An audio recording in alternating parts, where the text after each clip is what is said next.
ஏப்பா முடியாதுடா. CSK match தான் பிபி டாப்லெட்னு பார்த்தா சிஎஸ்கே ட்ரேடு அதுக்கு மேல இருக்கு.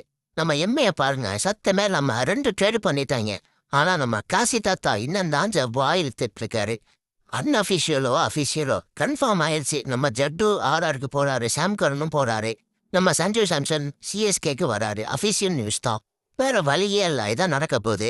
எல்லா சோசியல் மீடியாவும் போட்டுட்டாங்க, கன்ஃபார்மும் பண்ண போறாங்க. இதுக்கு எதுக்கு சிஎஸ்கே டீம் இவ்வளோ ஜவ்வா இழுத்துக்கிட்டு இருக்காங்கன்னு தெரியல.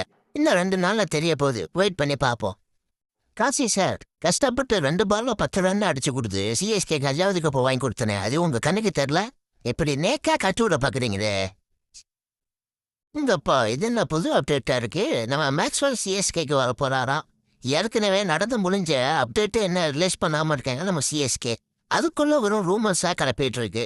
நம்ம துஷார் தேஷ்பாண்டே, நம்ம தீபக் சாகர், அது இல்லாமல் லியம் லிவிங்ஸ்டன், இப்படி எல்லாத்தையும் திருப்பி ட்ரேட் பண்ணி சிஎஸ்கே வாங்க போறாங்கன்னு கண்ணா முன்னாடி ரூமர்ஸ் பரவிட்டு இருக்கு. நம்ம சஞ்சு சேத்தனா ட்ரேடப் பண்ணிட்டு சத்தமே போடாம சிஎஸ்கே அமைதியா இருக்காங்க. அந்த நியூஸே எப்போ வரப்போகுதுன்னு தெரியல. அதுக்குள்ள இவ்வளோ ரூமர்ஸ்.